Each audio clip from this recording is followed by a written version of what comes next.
السلام علیکم ورحمۃ اللہ وبرکاتہ۔ کیا حال ہے عزیز بہنوں؟ اللہ تعالی ہم سب کو ایمان، صحت، سلامتی کے ساتھ رکھے اور ایسی حالت میں رکھے کہ جب ہم اللہ سے ملیں تو اللہ ہم سے راضی اور ہم اپنے جامع خیر سے خوش ہوں۔ اللہ تعالیٰ سب مسلمانوں کے گھروں میں اپنی خاص رحمتیں برکتیں نازل فرمائے، سب بیماروں کو شفائے کامل و عاجلہ دے، سب بے روزگاروں کو بہترین رزق حلال دے، اور جو فوت شدگان ہیں ان سب پہ رحم فرمائے، اور ہم سب کو اللہ تعالیٰ اس بات کی توفیق دے دیں کہ ہم اللہ سے ملاقات کی تیاری کر لیں۔ اور یہ جو ہمارا دورہ قرآن ہے یہ بھی اسی سلسلے کی ایک کڑی ہے۔ ہم اللہ کی رضا کی یہ چھوٹی چھوٹی کوششیں کر رہے ہیں، اللہ بس اسے قبول فرما لے۔ آج ہمارا انشاءاللہ تعالیٰ چھٹا پارہ شروع ہو جائے گا۔ اللہ کا بہت کرم احسان کے 5 پارے ہم مکمل کر چکے ہیں۔ آج چھٹا پارہ شروع کرتے ہیں۔ پارے کا جو نام ہوتا ہے وہ لا یحب اللہ، نہیں محبت کرتا اللہ۔ تو ابھی ہم اسے دیکھتے ہیں انشاءاللہ۔ اعوذ باللہ من الشیطان الرجیم، بسم اللہ الرحمن الرحیم۔ سبحان اللہ و بحمدہ، سبحان اللہ العظیم، سبحان اللہ و بحمدہ، عدد خلقہ و رضا نفسہ و زینت عرشہ و مداد کلمات، نحمدہ و نصلی علی رسولہ الکریم۔ رب اشرح لی صدری و یسر لی امری واحلل عقدۃ من لسانی یفقہوا قولی، رب زدنی علما۔ آغاز کرتے ہیں پارہ کا۔ لا یحب اللہ الجہر بالسوء من القول الا من ظلم وکان اللہ سمیعا علیما۔ اللہ تعالیٰ نے اس پارے کا آغاز جو سورہ نساء کی آیت نمبر 148 ہے، 148 ہے، اس میں اللہ نے آغاز فرمایا سورہ چھٹے پارے کا، وہ اس طرح سے ہے کہ اللہ اس کو پسند نہیں کرتا، یعنی اللہ نے اپنے ناپسندیدہ لوگوں کا ذکر فرمایا ہے یہاں پہ اس آیت مبارکہ میں۔ اور اللہ تعالیٰ اپنے پاک کلام میں بہت سی جگہوں پہ یہ بھی ذکر فرما رہے ہیں کہ اللہ تعالیٰ کن سے محبت کرتے ہیں، پسند کنہیں کرتے ہیں۔ ان اللہ یحب المتقین، ان اللہ یحب المحسنین۔ ٹھیک ہے جی، تو اللہ اپنے سے ڈرنے والوں کو، اللہ تعالیٰ احسان کرنے والوں کو پسند فرماتے ہیں۔ اور یہاں آغاز ہو رہا ہے کہ اللہ اس کو پسند نہیں کرتا۔ کس کو پسند نہیں کرتا؟ کہ آدمی بد گوئی پر زبان کھولے، الا یہ کہ کسی پر ظلم کیا گیا ہو، اور اللہ سب کچھ سننے اور جاننے والا ہے۔ مظلوم ہونے کی صورت میں اگرچہ تم کو بد گوئی کا حق ہے، لیکن اگر تم ظاہر و باطن میں بھلائی ہی کیے جاؤ یا کم از کم برائی سے درگزر کرو تو اللہ کی صفت بھی یہی ہے کہ وہ بڑا معاف کرنے والا ہے، حالانکہ سزا دینے پر پوری قدرت رکھتا ہے۔ اللہ پاک نے ہم اپنے پاک کلام میں تاکید جو فرمائی ہمیں کہ کسی کے اندر برائی دیکھو تو اس کا چرچا نہ کرو، بلکہ تنہائی میں سے سمجھانا چاہیے، الا یہ کہ کوئی دینی مصلحت ہو۔ اسی طرح کھلے عام اور اعلان برائی کرنا بھی سخت پسندیدہ ہے۔ ایک تو برائی کا ارتکاب ویسے ہی ممنوع ہے، چاہے پردے کے اندر ہی کیوں نہ ہو، دوسرا اسے برسر عام کیا جائے، یہ مزید ایک جرم ہے، اور اس کی وجہ سے اس برائی کا جرم 2 چند بلکہ 10 چند بھی ہو سکتا ہے، یعنی کئی گنا بڑھ سکتا ہے۔ کوئی شخص کسی کے ساتھ ظلم یا برائی کا ارتکاب کرے تو شریعت نے اس حد تک بدلہ لینے کی اجازت دی ہے جس حد تک اس پر ظلم ہوا ہے۔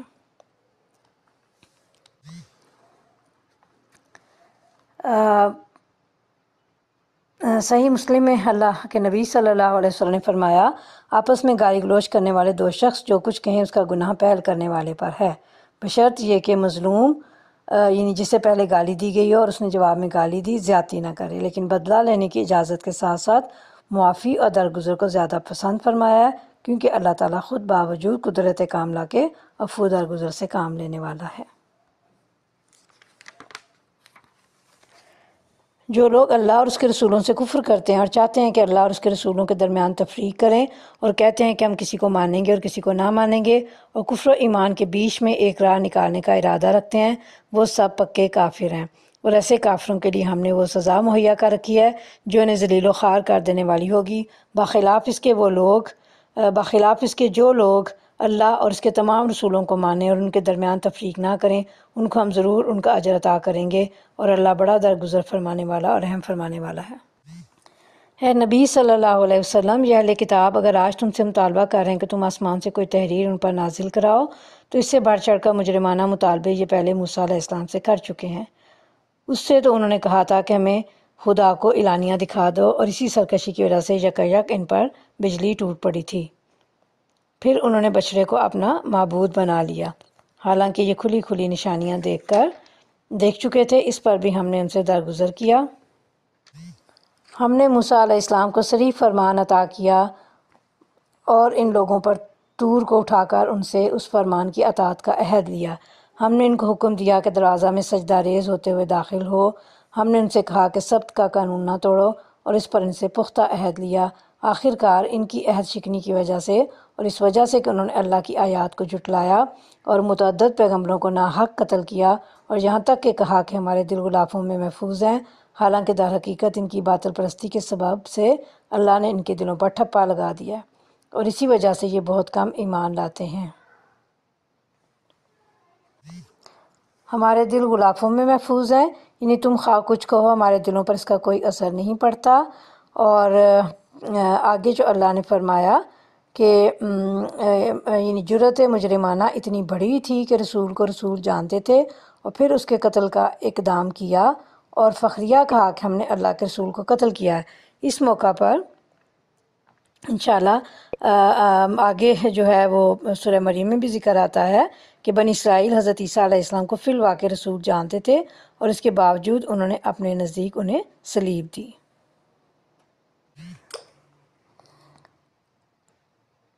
پھر اپنے کفر میں اتنے بڑھے کہ مریم علیہ السلام پر سخت بہتان لگایا اور خود کہا کہ ہم نے مسیح عیسیٰ ابن مریم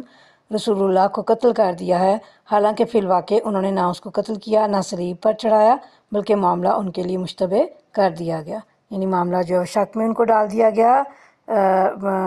اور اس کے لیے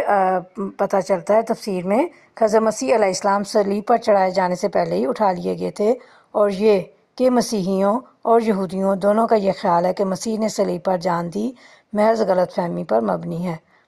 قبل اس کے کہ یہودی آپ کو یعنی حضرت عیسیٰ علیہ السلام کو صلیب پر چڑھاتے، اللہ تعالیٰ نے کسی وقت آن جناب کو اٹھا لیا، اور بعد میں یہودیوں نے جس شخص کو صلیب پر چڑھایا وہ کوئی اور شخص تھا جس کو نامعلوم کس وجہ سے ان لوگوں نے عیسیٰ ابن مریم سمجھ لیا، اور جن لوگوں نے اس کے بارے میں اختلاف کیا وہ بھی دراصل شک میں مبتلا ہیں، ان کے پاس اس معاملے میں کوئی علم نہیں ہے، محض گمان ہی کی پیروی ہے۔ انہوں نے مسیح کو یقیناً قتل نہیں کیا بلکہ اللہ نے اس کو اپنی طرف اٹھا لیا۔ اللہ زبردست طاقت رکھنے والا اور حکیم ہے، اور اہل کتاب میں سے کوئی ایسا نہ ہوگا جو اس کی موت سے پہلے اس پر ایمان نہ لے آئے گا، اور قیامت کے روز وہ ان پر گواہی دے گا۔ یعنی اہل کتاب میں سے کوئی ایسا نہیں جو اپنی موت سے پہلے مسیح علیہ السلام پر ایمان نہ لے آئے۔ غرض ان یہودیوں کے اسی ظالمانہ رویہ کی بنا پر، اس بنا پر کہ یہ بکثرت اللہ کے راستے سے روکتے ہیں اور سود لیتے ہیں جس سے انہیں منع کیا گیا تھا، اور لوگوں کے مال ناجائز طریقوں سے کھاتے ہیں، ہم نے بہت سی وہ پاک چیزیں ان کے لیے حرام کر دیں جو پہلے ان کے لیے حلال تھیں۔ یعنی اسے پتہ چلتا ہے کہ بنی اسرائیل پر تمام وہ جانور حرام کر دیے گئے جن کے ناخن ہوتے ہیں، اور ان پر گائے اور بکری کی چربی بھی حرام کر دی گئی۔ یہاں سے پتہ چلتا ہے، اور جو لوگ ان میں سے کافر ہیں ان کے لیے ہم نے دردناک عذاب تیار کر رکھا ہے، مگر ان میں جو لوگ پختہ علم رکھنے والے ہیں اور ایماندار ہیں وہ سب اس تعلیم پر ایمان لاتے ہیں جو اے نبی صلی اللہ علیہ وسلم تمہاری طرف نازل کی گئی ہے اور جو تم سے پہلے نازل کی گئی تھی۔ اس طرح کے ایمان لانے والے اور نماز اور زکوٰۃ کی پابندی کرنے والے اور اللہ اور روز آخر پر سچا عقیدہ رکھنے والے لوگوں کو ہم ضرور اجر عظیم عطا کریں گے۔ اے نبی صلی اللہ علیہ وسلم، ہم نے تمہاری طرف اسی طرح وحی بھیجی ہے جس طرح نوح علیہ السلام اور اس کے بعد کے پیغمبروں کی طرف بھیجی تھی۔ ہم نے ابراہیم علیہ السلام، اسماعیل علیہ السلام، اسحاق علیہ السلام، یعقوب علیہ السلام اور اولاد یعقوب علیہ السلام، عیسیٰ علیہ السلام، ایوب علیہ السلام، یونس علیہ السلام، ہارون علیہ السلام اور سلیمان علیہ السلام کی طرف وحی بھیجی۔ ہم نے داؤد علیہ السلام کو زبور دی۔ ہم نے ان رسولوں پر بھی وحی نازل کی جن کا ذکر ہم اس سے پہلے تم سے کر چکے ہیں، اور ان رسولوں پر بھی جن کا ذکر تم سے نہیں کیا۔ حضرت ابن عباس رضی اللہ تعالیٰ عنہ سے روایت ہے کہ بعض لوگوں نے کہا کہ حضرت موسیٰ علیہ السلام کے بعد کسی انسان پر اللہ تعالیٰ نے کچھ نازل نہیں کیا، اور یوں نبی صلی اللہ علیہ وسلم کی وحی و رسالت سے بھی انکار کیا، جس پر یہ آیت نازل ہوئی۔ جن انبیاء کرام اور رسولوں کے اسماء گرامی اور ان کے واقعات قرآن کریم میں بیان کیے گئے ہیں، ان کی تعداد 24 یا 25 ہے۔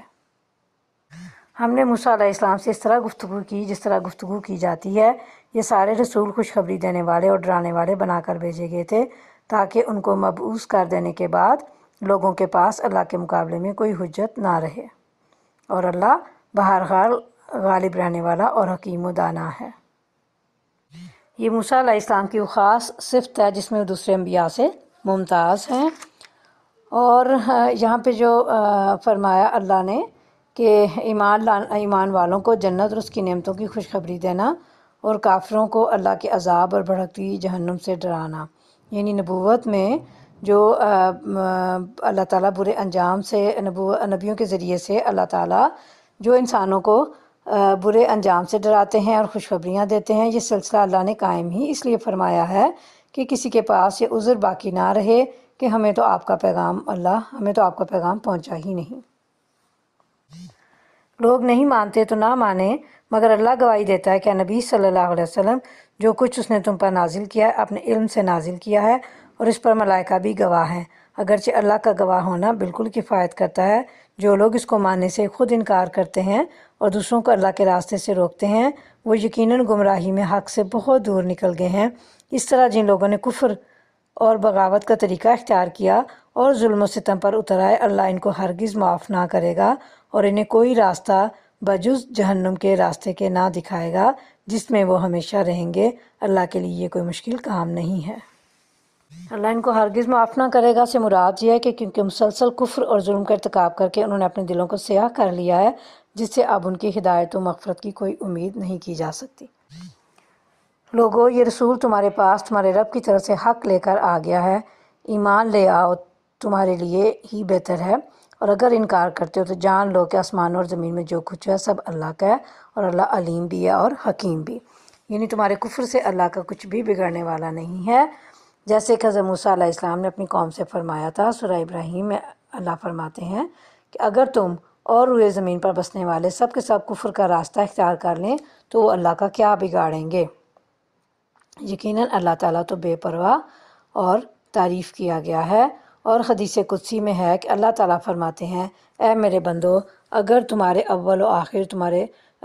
آخر تمام انسان اور جن اس ایک آدمی کے دل کی طرح ہو جائیں جو تم میں سب سے زیادہ متقی ہے تو اس سے میری بادشاہی میں اضافہ نہیں ہوگا، اور اگر تمہارے اول و آخر اور جن و انس اس آدمی کے دل کی طرح ہو جائیں جو تم میں سب سے بڑا نافرمان ہو تو اس سے میری بادشاہی میں کوئی کمی نہیں ہوگی۔ اے میرے بندو، اگر تم سب ایک میدان میں جمع ہو جاؤ اور مجھ سے سوال کرو اور میں ہر انسان کو اس کے سوال کے مطابق عطا کروں تو اس سے میرے خزانے میں اتنی ہی کمی ہوگی جتنی سوئی کے سمندر میں ڈبو کر نکالنے سے سمندر کے پانی میں ہوتی ہے۔ صحیح مسلم کی یہ حدیث مبارکہ ہے۔ اہل کتاب، اپنے دین میں غلو نہ کرو اور اللہ کی طرف حق کے سوا کوئی بات منسوب نہ کرو۔ یہاں غلو سے مراد یہ ہے کہ کسی چیز کو اس کی حد سے بڑھا دینا، جیسے عیسائیوں نے حضرت عیسیٰ علیہ السلام اور ان کی والدہ کے بارے میں کیا کہ انہیں رسالت و بندگی کے مقام سے اٹھا کر الوہیت کے مقام پر فائز کر دیا اور ان کی اللہ کی طرح عبادت کرنے لگے۔ اسی طرح حضرت عیسیٰ علیہ السلام کے پیروکاروں کو بھی غلو کا مظاہرہ کرتے ہوئے معصوم بنا ڈالا اور ان کو حرام و حلال کے اختیار سے نواز دیا۔ یہودیوں کا غلو یہ تھا، یعنی حد سے بڑھنا یہودیوں کا یہ تھا کہ وہ حضرت مسیح علیہ السلام کے انکار اور مخالفت میں حد سے گزر گئے۔ مسیح عیسیٰ ابن مریم اس کے سوا کچھ نہ تھا کہ اللہ کا ایک رسول تھا اور ایک فرمان تھا جو اللہ نے مریم علیہ السلام کی طرف بھیجا، اور ایک روح تھی اللہ کی طرف سے جس نے مریم کے رحم میں بچہ کی شکل اختیار کی۔ بس تم اللہ اور اس کے رسولوں پر ایمان لاؤ اور نہ کہو کہ تین ہیں، باز آ جاؤ، یہ تمہارے ہی لیے بہتر ہے۔ اللہ تو بس ایک ہی اللہ ہے، وہ پاک ہے اس سے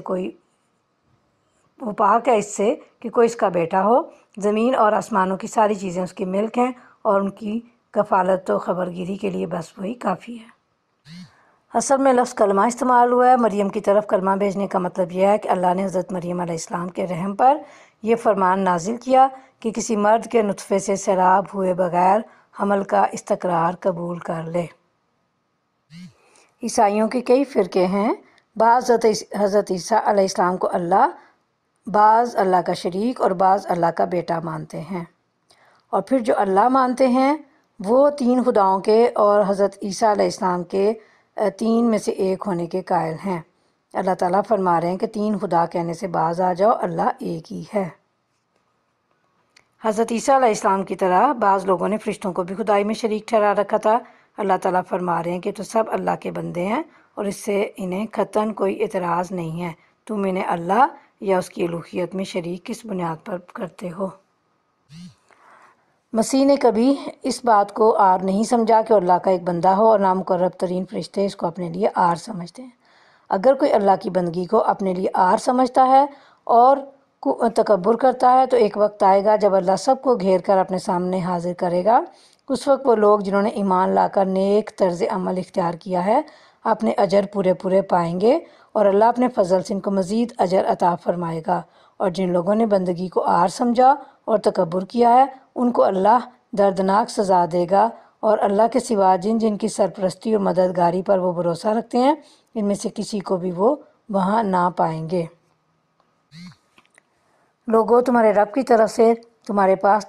دلیل روشن آ گئی ہے، اور ہم نے تمہاری طرف ایک ایسی روشنی بھیجی ہے جو تمہیں صاف صاف راستہ دکھانے والی ہے۔ اب جو لوگ اللہ کی بات مان لیں گے اور اس کی پناہ ڈھونڈیں گے ان کو اللہ اپنی رحمت اور اپنے فضل و کرم کے دامن میں لے لے گا اور اپنی طرف آنے کا سیدھا راستہ ان کو دکھا دے گا۔ یعنی اللہ کی طرف سے ایک ایسی برہان، ایک ایسی قطعی دلیل جس کے بعد کسی کو عذر کی گنجائش نہ رہے، اور ایسی حجت جس سے ان کے شبہات زائل ہو جائیں، اسی لیے آگے اسے نور سے تعبیر فرمایا۔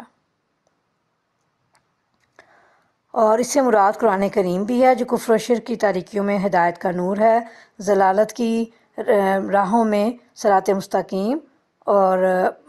صراط مستقیم ہے۔ بس اس کے مطابق ایمان لانے والے اللہ کے فضل اور اس کی رحمت کے مستحق ہوں گے انشاءاللہ۔ اے نبی صلی اللہ علیہ وسلم، لوگ تم سے کلالہ کے معاملے میں فتویٰ پوچھتے ہیں، کہو اللہ تمہیں فتویٰ دیتا ہے۔ اگر کوئی شخص بے اولاد مر جائے اور اس کی ایک بہن ہو تو وہ اس ترکہ میں سے نصف پائے گی، اور اگر بہن بے اولاد مرے تو بھائی اس کا وارث ہوگا، اور اگر میت کی وارث دو بہنیں ہوں تو وہ ترکے میں سے 2/3 کی حقدار ہوں گی۔ کلالہ کے معنی میں اختلاف پایا جاتا ہے۔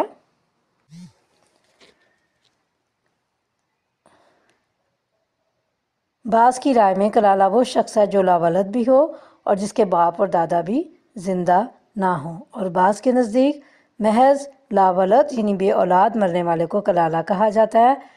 لیکن علماء اور فقہاء نے حضرت ابوبکر کی اس رائے کو تسلیم کر لیا ہے کہ اس کا اطلاق پہلی صورت پر ہی ہوتا ہے، اور خود قرآن پاک سے بھی اس کی تائید ہوتی ہے، کیونکہ یہاں کلالہ کی بہن کو نصف ترکہ کا وارث قرار دیا گیا ہے۔ اگلے حصے میں ان بہن بھائیوں کی میراث کا ذکر ہو رہا ہے جو میت کے ساتھ ماں اور باپ دونوں میں یا صرف باپ میں مشترک ہوں۔ حضرت ابوبکر صدیق رضی اللہ تعالیٰ عنہ نے ایک مرتبہ خطبہ میں اس معنی کی تصریح کی تھی، اور صحابہ میں سے بھی کسی نے اس سے اختلاف نہ کیا۔ اس بنا پر یہ مسئلہ متفق علیہ ہے، یعنی بھائی اس کے پورے مال کا وارث ہوگا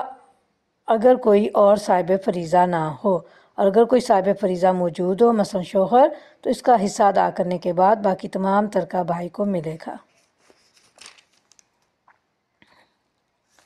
یہ حکم جو ہے 2 سے زائد بہنوں کا ہے،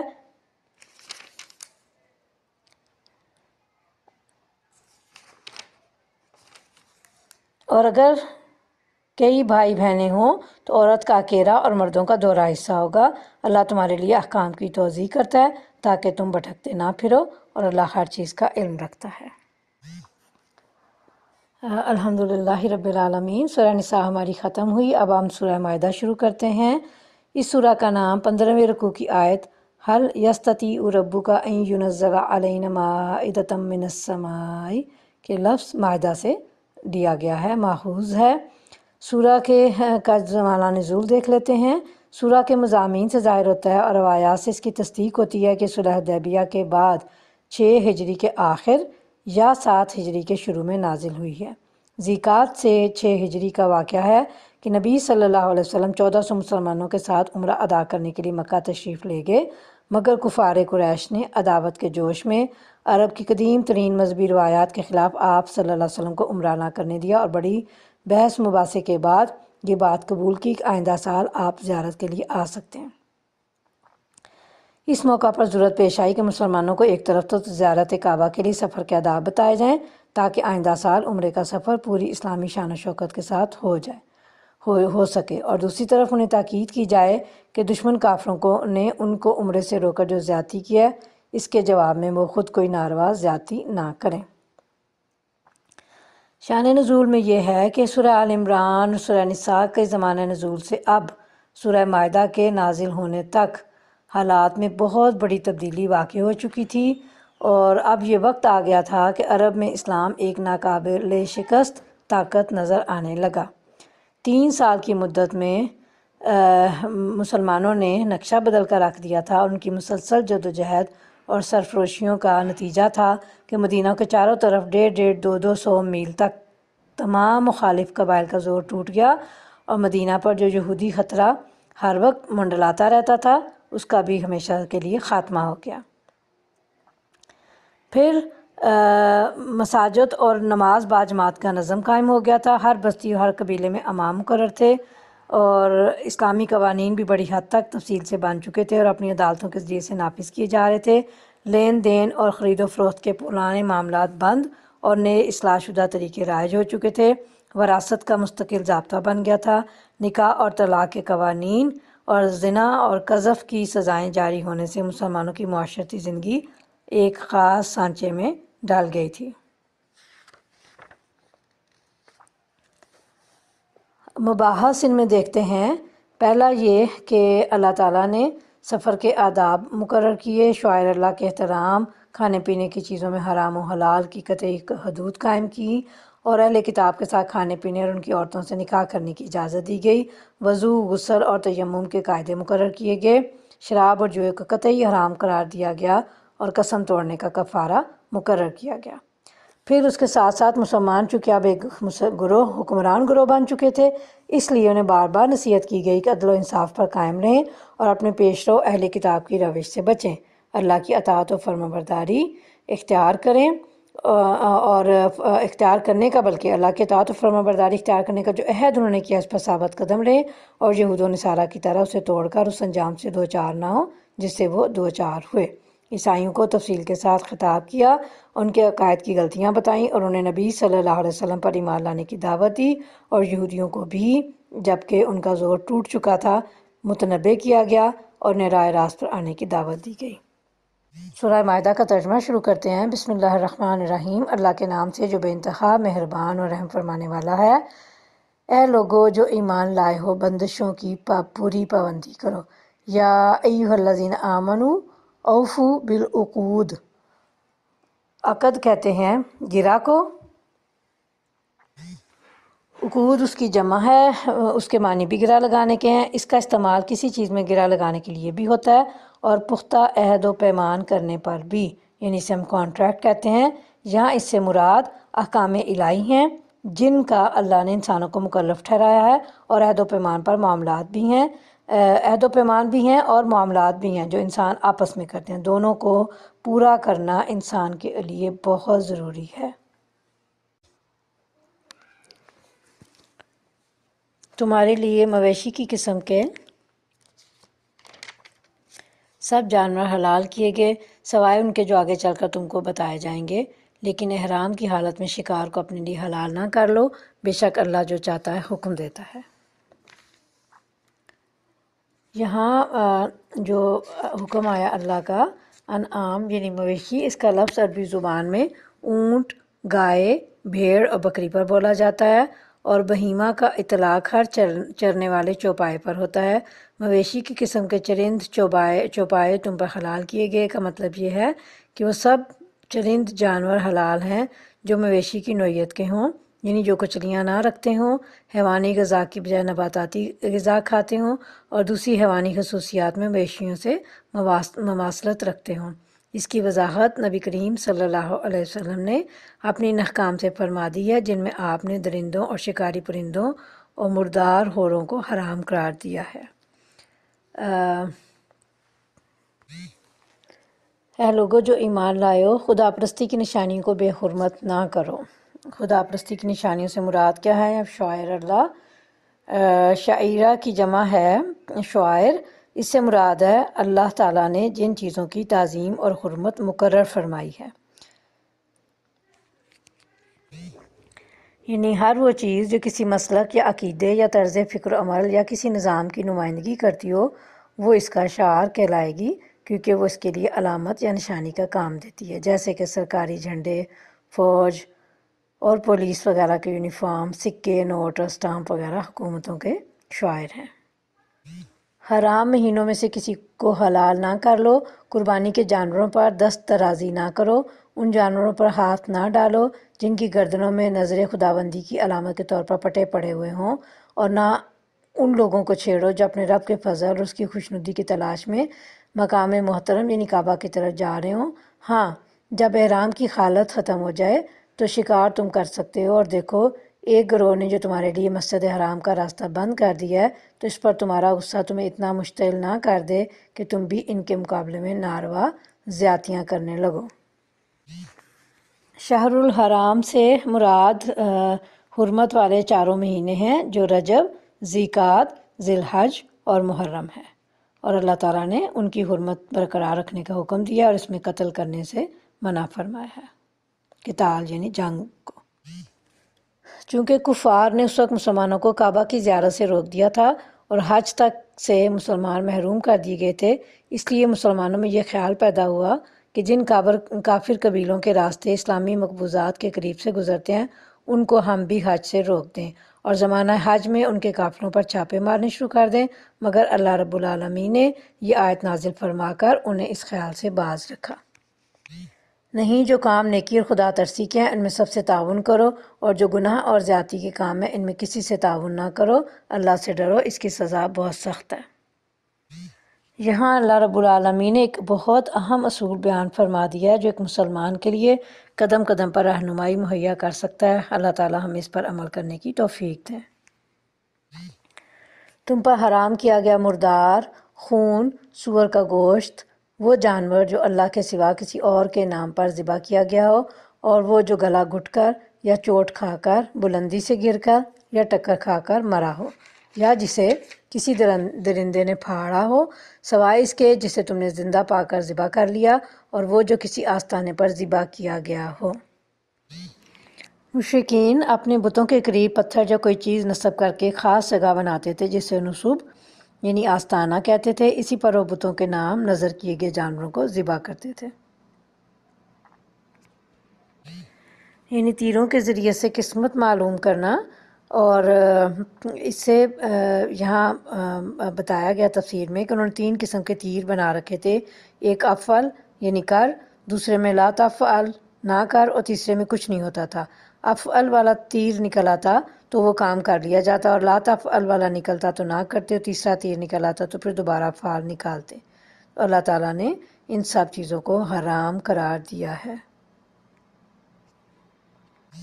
یہ سب افعال فسق ہیں۔ آج کافروں کو تمہارے دین کی طرف سے پوری مایوسی ہو چکی ہے، لہٰذا تم ان سے نہ ڈرو بلکہ مجھ سے ڈرو۔ آج میں نے تمہارے دین کو تمہارے لیے مکمل کر دیا ہے اور اپنی نعمت تم پر تمام کر دی ہے۔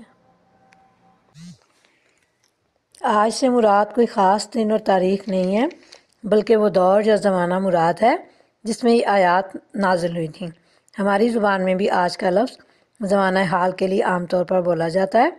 کافروں کو تمہارے دین کی طرف سے مایوسی ہو چکی ہے، یعنی اب تمہارا دین ایک مستقل نظام بن چکا ہے اور خود اپنی حاکمانہ طاقت کے ساتھ نافذ و قائم ہے۔ کفار اس طرف سے مایوس ہو چکے ہیں کہ وہ اسے مٹا سکیں گے اور تمہیں پھر پچھلی جاہلیت کی طرف واپس لے جا سکیں گے، لہٰذا تم ان سے نہ ڈرو بلکہ مجھ سے ڈرو۔ یعنی اس دین کے احکام، اس کی ہدایات پر عمل کرنے میں کسی کافر طاقت کے غلبہ اور دار اندازی اور مزاحمت کا خطرہ تمہارے لیے باقی نہیں رہا ہے۔ اب تمہیں اللہ سے ڈرنا چاہیے کہ اس کے احکام کی تعمیل میں اگر کوئی کوتاہی تم نے کی تو تمہارے پاس کوئی ایسا عذر نہ ہوگا جس کی بنا پر تمہارے ساتھ کچھ نرمی برتی جائے۔ اور تمہارے لیے اسلام کو تمہارے دین کی حیثیت سے قبول کر لیا ہے، لہٰذا حرام و حلال کی جو قیود تم پر عائد کی کر دی گئی ہیں ان کی پابندی کرو۔ البتہ جو شخص بھوک سے مجبور ہو کر ان میں سے کچھ کھا لے بغیر اس کے کہ گناہ کی طرف اس کا میلان ہو تو بے شک اللہ معاف کرنے والا اور رحم فرمانے والا ہے۔ دین کو مکمل کر دینے سے مراد اس کو ایک مستقل نظام فکر و عمل اور ایک ایسا مکمل نظام تہذیب و تمدن بنا دینا ہے جس میں زندگی کے تمام مسائل کا جواب اصولاً یا تفصیلاً موجود ہو اور ہدایت اور رہنمائی حاصل کرنے کے لیے کسی حال میں سے باہر جانے کی ضرورت پیش نہ آئے۔ نعمت تمام کرنے سے مراد نعمت ہدایت کی تکمیل کر دینا ہے۔ آگے جو فرمایا اللہ نے کہ یہ بھوک کی اضطراری کیفیت میں مذکورہ منع کردہ یعنی حرام کردہ چیزوں کے کھانے کی اجازت ہے، بشرطے کہ مقصد اللہ کی نافرمانی اور حد سے تجاوز کرنا نہ ہو، صرف جان بچانا مطلوب ہو۔ لوگ پوچھتے ہیں کہ ان کے لیے کیا حلال کیا گیا ہے؟ کہو تمہارے لیے ساری پاک چیزیں حلال کر دی گئی ہیں۔ اس سے مراد یہ ہے کہ تمام جو پاک چیزیں ہیں وہ حلال ہیں، طیب ہیں اور وہ سب کھانے کی اجازت ہے۔ اور جن شکاری جانوروں کو تم نے صدایا ہو، جن کو اللہ کے دیے ہوئے علم کی بنا پر تم شکار کی تعلیم دیا کرتے ہو، وہ جس جانور کو تمہارے لیے پکڑ رکھیں اس کو بھی تم کھا سکتے ہو، البتہ اس پر اللہ کا نام لے لو اور اللہ کا قانون توڑنے سے ڈرو، اللہ کو حساب لیتے دیر نہیں لگتی۔ ایسے صدائے ہوئے جانور یعنی شکاری کتا، باز، چیتا، شکرا اور دیگر شکاری پرندے اور درندے مراد ہیں۔ اس سے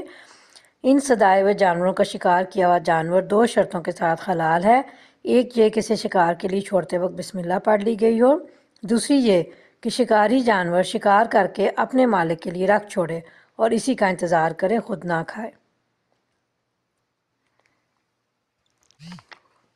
اہل کتاب کے کھانے میں ان کا ذبیحہ بھی شامل ہے۔ ہمارے لیے ان کا کھانا اور ان کے لیے ہمارا کھانا حلال ہونے کا مطلب یہ ہے کہ ہمارے اور ان کے درمیان کھانے پینے میں کوئی رکاوٹ اور کوئی چھوت چھات نہیں ہے، ہم ان کے ساتھ کھا سکتے ہیں اور وہ ہمارے ساتھ۔ لیکن یہ عام اجازت دینے سے پہلے اس فقرے کا یہ فقرہ یعنی دہرایا گیا، اس کا اعادہ فرمایا گیا ہے کہ تمہارے لیے پاک چیزیں حلال کر دی گئی ہیں۔ اس سے معلوم ہوا کہ اہل کتاب اگر پاکی و طہارت کے ان قوانین کی پابندی نہ کرے جو شریعت کے نقطہ نظر سے ضروری ہیں، یا اگر ان کے کھانے میں حرام چیزیں شامل ہوں تو اس سے پرہیز کرنا چاہیے۔ مثلاً اگر اللہ کا نام لیے بغیر کسی جانور کو ذبح کریں یا اس پر اللہ کے سوا کسی اور کا نام لیں تو اسے کھانا ہمارے لیے جائز نہیں۔ اور محفوظ عورتیں بھی تمہارے لیے حلال ہیں، ہاں وہ اہل ایمان کے گروہ سے ہوں یا ان قوموں میں سے جن کو تم سے پہلے کتاب دی گئی تھی، بشرط یہ کہ تم ان کے مہر ادا کر کے نکاح میں ان کے محافظ بنو، نہ یہ کہ آزاد شہوت رانی کرنے لگو یا چوری چھپے آشنائیاں کرو۔ اور جس کسی نے ایمان کی روش پر چلنے سے انکار کیا تو اس کا سارا کارنامہ زندگی ضائع ہو جائے گا اور وہ آخرت میں دیوالیہ ہوگا۔ اہل کتاب کی عورتوں سے نکاح کی اجازت کے ساتھ ایک شرط تو پاک دامنی کی لگائی گئی ہے،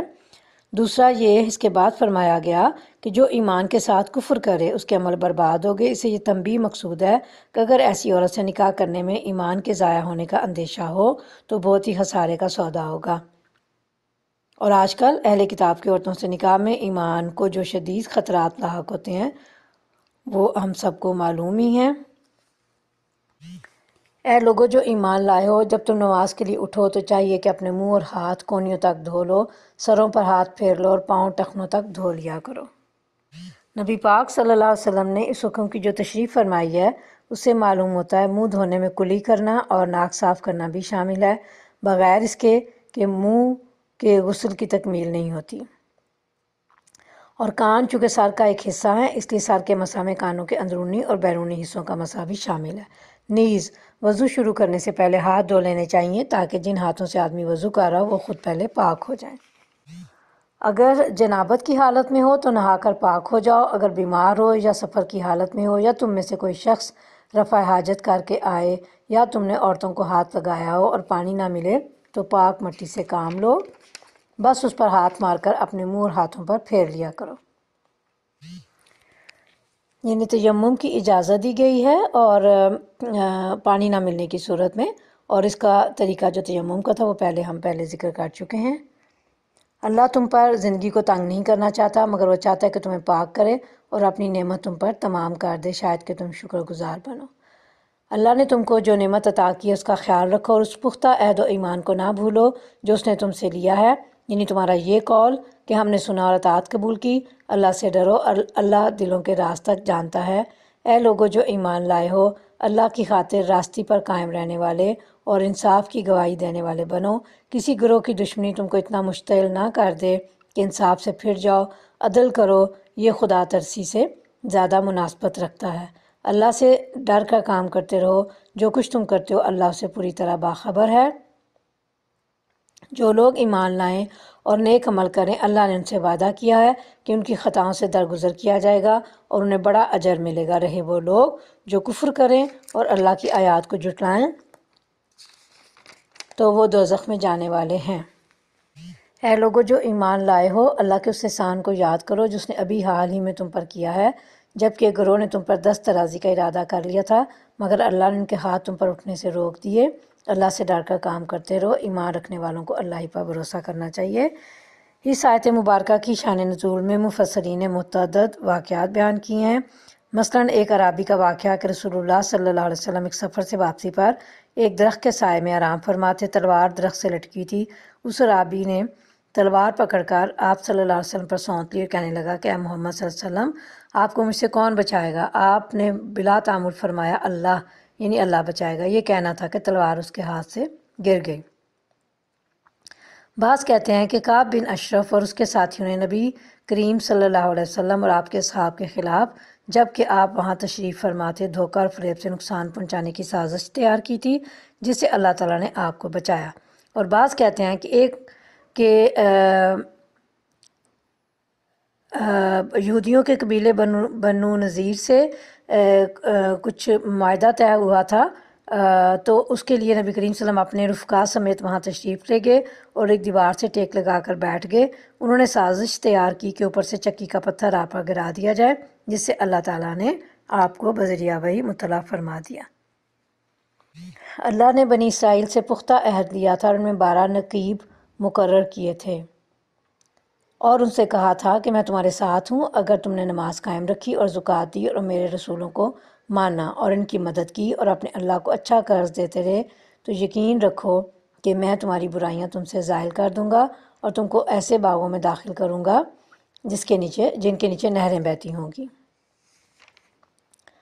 تو نقیب کے معنی نگرانی اور تفتیش کرنے والے کے ہیں۔ بنی اسرائیل کے 12 قبیلے تھے اور اللہ تعالیٰ نے ان میں سے ہر قبیلہ پر ایک ایک نقیب خود اسی قبیلہ سے مقرر کرنے کا حکم دیا تھا، تاکہ وہ ان کے حالات پر نظر رکھے اور انہیں بے دینی اور بد اخلاقی سے بچانے کی کوشش کرتا رہے۔ مگر اس کے بعد جس نے تم میں سے کفر کی روش اختیار کی تو در حقیقت اس نے سواء السبیل گم کر دی۔ سواء السبیل اس بڑے راستے کو کہتے ہیں جو منزل مقصود تک پہنچنے کے لیے باقاعدہ بنا دیا گیا ہوتا ہے۔ اسے گم کر دینے کا مطلب بھی یہ ہے کہ آدمی اس بڑے راستے یعنی شاہراہ سے ہٹ کر پگڈنڈیوں یعنی چھوٹے چھوٹے راستوں میں بھٹک جائے۔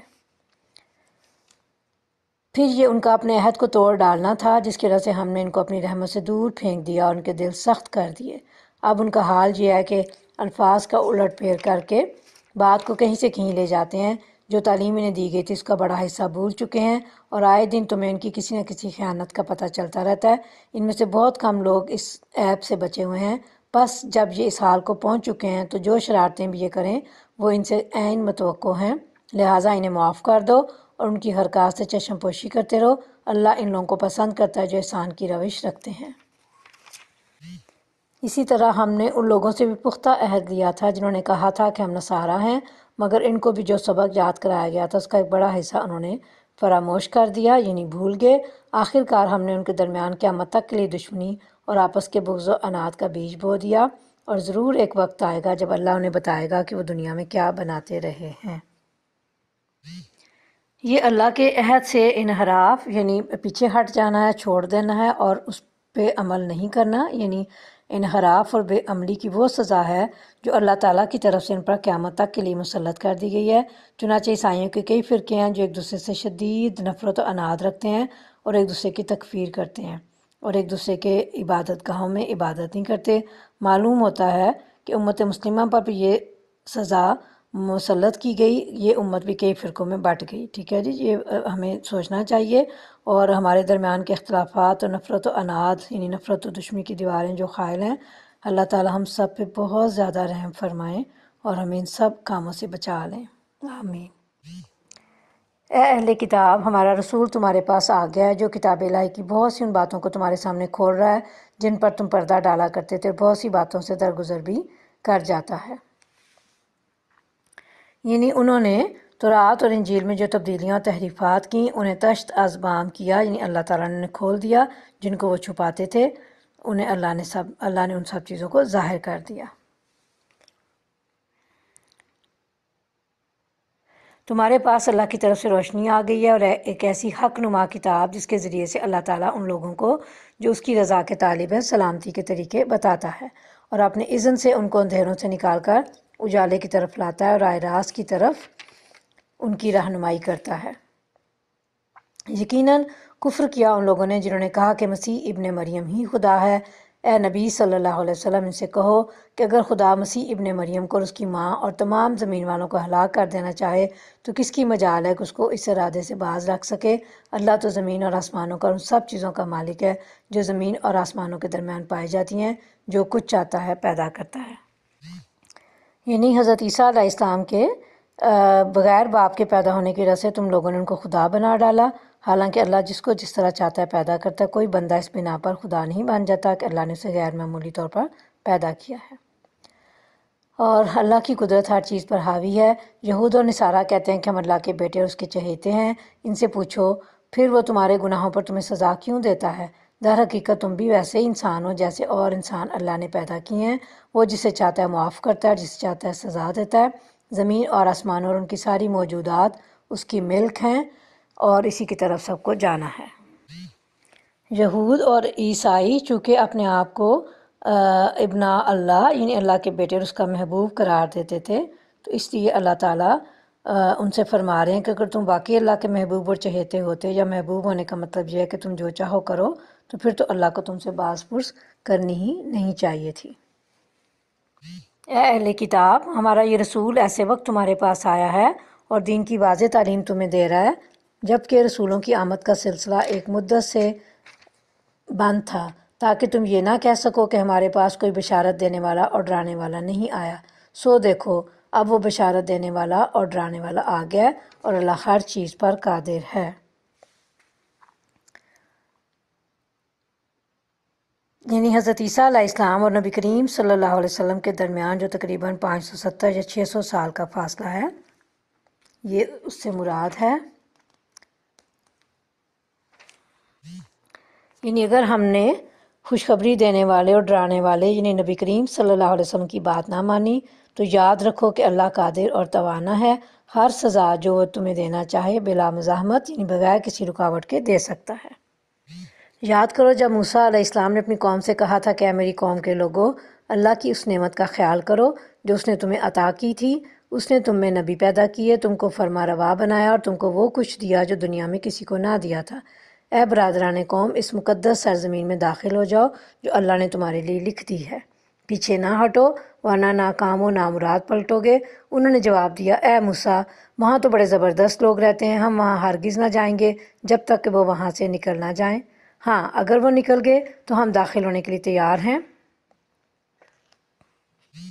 بنو اسرائیل کے مورث اعلیٰ حضرت یعقوب علیہ السلام کا مسکن بیت المقدس تھا، لیکن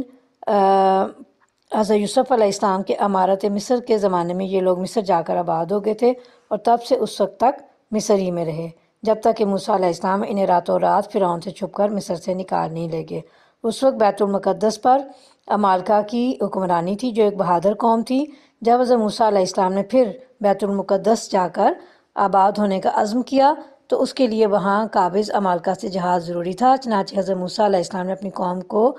اس ارض مقدسہ میں داخل ہونے کا حکم دیا اور اللہ کی طرف سے مدد اور نصرت کی بشارت بھی سنائی، لیکن اس کے باوجود بنی اسرائیل عمالقہ سے لڑنے پر آمادہ نہیں ہوئے۔ اور بنو اسرائیل چونکہ عمالقہ کی بہادری کی شہرت کی وجہ سے مغلوب ہو گئے تھے اور پہلے مرحلے پر ہی ہمت ہار بیٹھے اور جہاد سے دستبردار ہو گئے، اللہ کے رسول حضرت موسیٰ علیہ السلام کے حکم کی کوئی پرواہ نہ کی اور نہ اللہ تعالیٰ کے وعدہ نصرت پر یقین کیا اور وہاں جانے سے صاف انکار کر دیا۔ ان ڈرنے والوں میں 2 شخص ایسے بھی تھے جن کو اللہ نے اپنی نعمت سے نوازا تھا۔ انہوں نے کہا، ان جباروں کے مقابلے میں دروازے کے اندر گھس جاؤ، جب تم اندر پہنچ جاؤ گے تو تم ہی غالب رہو گے، اللہ پر بھروسہ رکھو اگر تم مومن ہو۔ لیکن انہوں نے پھر یہی کہا کہ اے موسیٰ علیہ السلام، تو وہاں کبھی نہ جائیں گے جب تک وہ وہاں موجود ہیں، بس تم اور تمہارا رب دونوں جاؤ اور لڑو، ہم جہاں بیٹھے ہیں۔ اس پر موسیٰ علیہ السلام نے کہا، اے میرے رب، میرے اختیار میں کوئی نہیں مگر یا میری اپنی ذات یا میرا بھائی، پس تو ہمیں ان نافرمان لوگوں سے الگ کر دے۔ اللہ نے جواب دیا، اچھا تو وہ ملک 40 سال تک ان پر حرام ہے، یہ زمین میں مارے مارے پھریں گے، ان نافرمانوں کی حالت پر ہرگز ترس نہ کھاؤ۔ قوم موسیٰ علیہ السلام میں سے صرف 2 شخص صحیح معنوں میں ایماندار نکلے، جنہیں اللہ رب العالمین کی طرف سے ملنے والی فتح یعنی نصرت الہی پر یقین تھا۔ انہوں نے قوم کو سمجھایا کہ تم ہمت تو کرو، پھر دیکھو کس طرح اللہ تعالیٰ تمہیں غلبہ عطا فرماتا ہے۔ لیکن اس کے باوجود بنی اسرائیل نے بدترین بزدلی، نافرمانی اور سرکشی کا مظاہرہ کرتے ہوئے کہا کہ تو اور تیرا رب جا کر لڑے۔ ان ڈرنے والوں میں 2 شخص ایسے بھی تھے جن کو اللہ نے اپنی نعمت سے نوازا تھا۔ انہوں نے کہا، ان جباروں کے مقابلے میں دروازے کے اندر گھس جاؤ، جب تم اندر پہنچ جاؤ گے تو تم ہی غالب رہو گے، اللہ پر بھروسہ رکھو اگر تم مومن ہو۔ لیکن انہوں نے پھر یہی کہا کہ اے موسیٰ علیہ السلام، تو وہاں کبھی نہ جائیں گے جب تک وہ وہاں موجود ہیں، بس تم اور تمہارا رب دونوں جاؤ اور لڑو، ہم یہاں بیٹھے ہیں۔ یعنی پیغمبر دعوت و تبلیغ کے باوجود جب دیکھتا ہے کہ میری قوم سیدھا راستہ اختیار کرنے کے لیے تیار نہیں، جس میں اس کے لیے دین و دنیا کی سعادتیں اور بلائیاں، تو فطری طور پر اس کو سخت افسوس اور دلی قلق ہوتا ہے۔ اور ذرا انہیں آدم علیہ السلام کے 2 بیٹوں کا قصہ بھی بے کم و کاست سنا دو۔ جب ان دونوں نے قربانی کی تو ان میں سے ایک کی قربانی قبول کی گئی اور دوسرے کی نہ کی گئی۔ اس نے کہا، میں تجھے مار ڈالوں گا۔ اس نے جواب دیا، اللہ تو متقیوں ہی کی نظریں قبول کرتا ہے، اگر تو مجھے قتل کرنے کے لیے ہاتھ اٹھائے گا تو میں تجھے قتل کرنے کے لیے ہاتھ نہ اٹھاؤں گا۔ میں اللہ رب العالمین سے ڈرتا ہوں، میں چاہتا ہوں کہ میرا اور اپنا گناہ تو ہی سمیٹ لے اور دوزخی بن کر رہے۔ ظالموں کے ظلم کا یہی ٹھیک بدلہ ہے۔ یہ جو آدم علیہ السلام کے 2 بیٹوں کا ذکر ہے، ان کا نام حابیل اور قابیل تھا۔ اور یہاں پہ فرمایا اللہ نے کہ اگر جو دونوں کے درمیان میں گفتگو ہوئی کہ اگر تو مجھے قتل کرنے کے لیے آئے گا تو میں ہاتھ باندھ کر تیرے سامنے قتل ہونے کے لیے بیٹھ جاؤں گا، بلکہ اس کا مطلب یہ ہے کہ تو میرے قتل کے در پہ ہوتا ہے تو میں تیرے قتل کے در پہ نہ ہوں گا۔ آخر کار اس کے نفس نے اپنے بھائی کا قتل اس کے لیے آسان کر دیا اور اسے مار کر جب ان لوگوں میں شامل ہو گیا جو نقصان اٹھانے والے ہیں، پھر اللہ نے ایک کوا بھیجا جو زمین کھودنے لگا تاکہ اسے بتائے کہ اپنے بھائی کی لاش کیسے چھپائے۔ یہ دیکھ کر وہ بولا، افسوس مجھ پر، میں اس کوے جیسا بھی نہ ہو سکا کہ اپنے بھائی کی لاش چھپانے کی تدبیر نکال لیتا۔ اس کے بعد وہ اپنے کیے پر بہت پچھتایا۔ اسی وجہ سے بنی اسرائیل پر ہم نے یہ فرمان لکھ دیا تھا کہ جس نے کسی انسان کو خون کے بدلے یا زمین میں فساد پھیلانے کے سوا کسی اور وجہ سے قتل کیا، اس نے گویا تمام انسانوں کو قتل کر دیا، اور جس نے کسی کو زندگی بخشی، اس نے گویا تمام انسانوں کو زندگی بخش دی۔ مگر ان کا حال یہ ہے کہ ہمارے رسول پے در پہ ان کے پاس کھلی کھلی ہدایات لے کر آئے، پھر بھی ان میں بکثرت لوگ زمین میں زیادتیاں کرنے والے ہیں۔ اس قتل ناحق کے بعد اللہ تعالیٰ نے انسانی جان کی قدر و قیمت کو واضح کرنے کے لیے بنی اسرائیل پر یہ حکم نازل فرمایا۔ اس سے اندازہ لگایا جا سکتا ہے کہ اللہ کے ہاں انسانی خون کی کتنی اہمیت اور تکریم ہے، اور یہ اصول صرف بنی اسرائیل کے لیے نہیں تھا، اسلام کی تعلیمات کے مطابق بھی یہ اصول ہمیشہ کے لیے ہے۔ جو لوگ اللہ اور اس کے رسولوں سے لڑتے ہیں اور زمین میں اس لیے تگودو کرتے پھرتے ہیں کہ فساد برپا کریں، ان کی سزا یہ ہے کہ قتل کیے جائیں یا سولی پر چڑھائے جائیں یا ان کے ہاتھ اور پاؤں مخالف سمتوں سے کاٹ ڈالے جائیں یا وہ جلا وطن کر دیے جائیں۔ یہ ذلت و رسوائی تو ان کے لیے ہے دنیا میں ہے، اور آخرت میں ان کے لیے اس سے بڑی سزا ہے۔ زمین سے مراد یہاں وہ ملک یا علاقہ ہے جس میں امن و انتظام قائم کرنے کی ساری ذمہ داری اسلامی حکومت نے لے رکھی ہو، اور اللہ اور اس کے رسول سے لڑنے کا مطلب اس نظام صالح کے خلاف جنگ کرنا ہے جو اسلام کی حکومت نے ملک میں قائم کر رکھا ہو۔ اور اسلامی فقہا کے نزدیک اس سے مراد وہ لوگ ہیں جو مسلح ہو کر جتھا بندی کر کے ڈاکہ زنی اور غارت گری کریں، مگر جو لوگ توبہ کر لیں قبل اس کے کہ تم ان پر قابو پاؤ، تمہیں معلوم ہونا چاہیے کہ اللہ معاف کرنے والا اور رحم فرمانے والا ہے۔ اس سے مراد یہ ہے کہ گرفتار ہونے سے پہلے اگر وہ توبہ کر کے اسلامی حکومت کی اطاعت کا اعلان کر دیں تو پھر انہیں معاف کر دیا جائے گا، اور مذکورہ سزائیں جن سزاؤں کا ذکر کیا گیا ہے وہ انہیں نہیں دی جائیں گی۔ اے لوگو جو ایمان لائے ہو، اللہ سے ڈرو اور اس کی جناب میں باریابی کا ذریعہ تلاش کرو، یعنی ہر اس طریقے کو، اس ذریعے کو ڈھونڈنا چاہیے، اس کی طلب کرنی چاہیے جس سے ہم اللہ کے قریب ہو سکیں اور اللہ کی رضا کو حاصل کر سکیں، اور اس کی راہ میں جد و جہد کرو، شاید کہ تمہیں کامیابی نصیب ہو جائے۔ خوب جان لو کہ جن لوگوں نے کفر کا رویہ اختیار کیا ہے، اگر ان کے قبضہ میں ساری زمین کی دولت ہو اور اتنی اور اس کے ساتھ، اور وہ چاہیں کہ اسے فدیہ میں دے کر روز قیامت کے عذاب سے بچ جائیں، تب بھی وہ ان سے قبول نہ کی جائے گی اور انہیں دردناک سزا مل کر رہے گی۔ وہ چاہیں گے کہ دوزخ کی آگ سے نکل بھاگیں مگر نہ نکل سکیں گے، اور انہیں قائم رہنے والا عذاب دیا جائے گا۔ اور چور خواہ عورت ہو یا مرد، دونوں کے ہاتھ کاٹ دو، یہ ان کی کمائی کا بدلہ ہے اور اللہ کی طرف سے عبرتناک سزا۔ اللہ کی قدرت سب پر غالب ہے اور وہ دانا و بینا ہے۔ دونوں ہاتھ نہیں بلکہ ایک ہاتھ، پہلی چوری پر سیدھا ہاتھ کاٹا جائے گا۔ سرقہ کا اطلاق صرف اس فعل پر ہوتا ہے کہ آدمی کسی کے مال کو اس کی حفاظت سے نکال کر اپنے قبضے میں کر لے۔ ایک ڈھال کی قیمت سے کم کی چوری میں ہاتھ نہ کاٹا جائے گا، اور معتبر روایات کی روح سے نبی صلی اللہ علیہ وسلم نے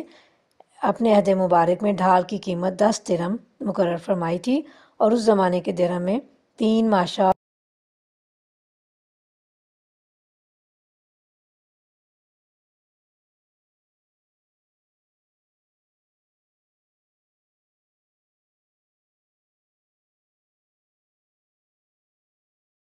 ہیں جن کی چوری میں ہاتھ کاٹنے کی سزا نہ دی جائے گی، مثلاً پھل اور ترکاری کی چوری وغیرہ۔ حقیر چیزوں کی چوری، پرندے کی چوری، بیت المال کی چوری، مطلب یہ ہے کہ اس طرح کی چوریوں میں ہاتھ نہ کاٹا جائے گا۔ یہ مطلب نہیں کہ یہ سب چوریاں معاف ہیں۔ پھر جو ظلم کرنے کے بعد توبہ کرے اور اپنی اصلاح کر لے تو اللہ کی نظر عنایت پھر اس پر مائل ہو جائے گی۔ اللہ بہت درگزر کرنے والا اور رحم فرمانے والا ہے۔ کیا تم جانتے نہیں ہو کہ اللہ زمین اور آسمانوں کی سلطنت کا مالک ہے، جسے چاہے سزا دے اور جسے چاہے معاف کر دے، اور وہ ہر چیز کا اختیار رکھتا ہے۔ اس کا مطلب یہ بالکل نہیں کہ ایسے چور کا ہاتھ نہ کاٹا جائے، بلکہ مطلب یہ ہے کہ ہاتھ کٹنے کے بعد جو شخص توبہ کر لے اور اپنے نفس کو چوری سے پاک کر کے اللہ کا صالح بندہ بن جائے، وہ اللہ کے غضب سے بچ جائے گا اور اللہ اس کے دامن سے اس داغ کو دھو دے گا۔ لیکن اگر کسی شخص نے ہاتھ کٹوانے کے بعد بھی اپنے آپ کو بدنیتی سے پاک نہ کیا اور وہی گندے جذبات اپنے اندر پرورش کیے جن کی بنا پر اس نے چوری کی اور اس کا ہاتھ کاٹا گیا، تو اس کے معنی یہ ہے کہ ہاتھ تو اس کے بدن سے جدا ہو گیا مگر چوری اس کے نفس میں بدستور موجود رہی، اس وجہ سے وہ اللہ کے غضب کا اسی طرح مستحق رہے گا جس طرح ہاتھ کٹنے سے پہلے تھا۔ قرآن پاک چور کو ہدایت کرتا ہے کہ اللہ سے معافی مانگے اور اپنے نفس کی اصلاح کر لے، کیونکہ نفس کی پاکی عدالتی سزا سے نہیں، صرف توبہ اور رجوع اللہ سے حاصل ہوتی ہے۔ اے نبی صلی اللہ علیہ وسلم، تمہارے لیے باعث رنج نہ ہوں وہ لوگ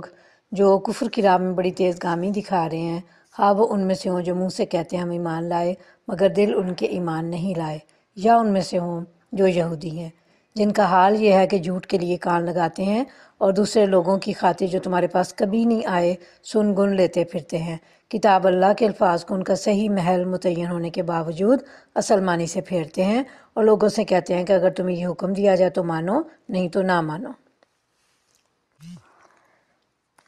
نبی کریم صلی اللہ علیہ وسلم کو اہل کفر و شرک کے ایمان نہ لانے اور ہدایت کا راستہ نہ اپنانے پر جو دکھ ہوتا تھا، اس پر اللہ تعالیٰ اپنے پیغمبر کو زیادہ غم نہ کرنے کی ہدایت فرما رہے ہیں تاکہ اس اعتبار سے آپ کو تسلی رہے کہ ایسے لوگوں کی بابت عند اللہ مجھ سے باس پرس نہیں ہوگی، یعنی نبی کریم صلی اللہ علیہ وسلم سے نہیں پوچھا جائے گا۔ آگے جو فرمایا کہ جاہل عوام سے وہ لوگ کہتے تھے جو یہودی عالم تھے کہ جو حکم ہم بتا رہے ہیں اگر نبی کریم صلی اللہ علیہ وسلم کا بھی یہی حکم ہوا، انہوں نے بھی یہی حکم بتایا کسی مسئلے کے لیے تو اسے قبول کرنا، اور اگر ایسا نہ ہوا تو پھر اسے رد کر دینا۔ تو جسے اللہ نے فتنے میں ڈالنے کا ارادہ کر لیا ہو اس کو اللہ کی گرفت سے بچانے کے لیے تم کچھ نہیں کر سکتے۔ اللہ کی طرف سے کسی کو فتنے میں ڈالے جانے کا مطلب یہ ہے کہ جس شخص کے اندر اللہ تعالیٰ کسی قسم کے برے خیالات یا بری سوچیں پرورش پاتے دیکھتے ہیں، اس کے سامنے پے در پہ ایسے مواقع لاتے ہیں جن سے اس کی سخت آزمائش ہوتی ہے۔ اگر وہ شخص ابھی برائی کی طرف پوری طرح نہیں جھکا ہے تو ان آزمائشوں سے سنبھل جاتا ہے اور اس کے اندر بدی کا مقابلہ کرنے کے لیے نیکی کی جو قوتیں موجود ہوتی ہیں وہ ابھر آتی ہیں۔ لیکن اگر وہ برائی کی طرف پوری طرح جھک چکا ہوتا ہے اور اس کی نیکی اس کی بدی سے اندر ہی اندر شکست کھا چکی ہوتی ہے تو ہر ایسی آزمائش کے موقع پر وہ اور زیادہ بدی کے پھندے میں پھنستا چلا جاتا ہے۔ یہی اللہ تعالیٰ کو فتنہ ہے جس سے کسی بگڑتے ہوئے انسان کو بچا لینا اس کے کسی خیر خواہ کے بس میں نہیں ہوتا۔ یہ وہ لوگ ہیں جن کے دلوں کو اللہ نے پاک کرنا نہ چاہا،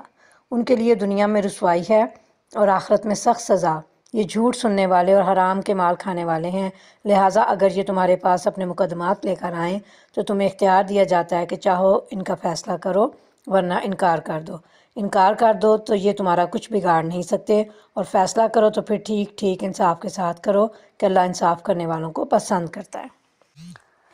ان اللہ یحب المقسطین، یعنی اللہ تعالیٰ جو ہیں وہ عدل اور انصاف سے معاملات کرنے والوں کو پسند فرماتے ہیں، ان سے محبت کرتے ہیں۔ اور یہ تمہیں کیسے حکم مانتے ہیں جبکہ ان کے پاس تورات موجود ہے جس میں اللہ کا حکم لکھا ہوا ہے، اور پھر یہ اس سے منہ موڑ رہے ہیں۔ اصل بات یہ ہے کہ یہ لوگ ایمان ہی نہیں رکھتے۔ ہم نے تورات نازل کی جس میں ہدایت اور روشنی تھی، سارے نبی جو مسلم تھے اسی کے مطابق ان یہودیوں کے معاملات کا فیصلہ کرتے تھے، اور اسی طرح ربانی ان علماء اور احبار بھی اسی پر فیصلہ کا مدار رکھتے تھے کیونکہ انہیں کتاب اللہ کی حفاظت کا ذمہ دار بنایا گیا تھا اور وہ اس پر گواہ تھے۔ پس اے گروہ یہود، تم لوگوں سے نہ ڈرو بلکہ مجھ سے ڈرو اور میری آیات کو ذرا ذرا سے معاوضے لے کر بیچنا چھوڑ دو۔ جو لوگ اللہ کے نازل کردہ قانون کے مطابق فیصلہ نہ کریں وہی کافر ہیں۔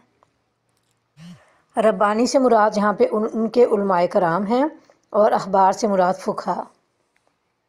تو رات میں ہم نے یہودیوں پر یہ حکم لکھ دیا تھا کہ جان کے بدلے جان، آنکھ کے بدلے آنکھ، ناک کے بدلے ناک، کان کے بدلے کان، دانت کے بدلے دانت، اور تمام زخموں کے لیے برابر کا بدلہ۔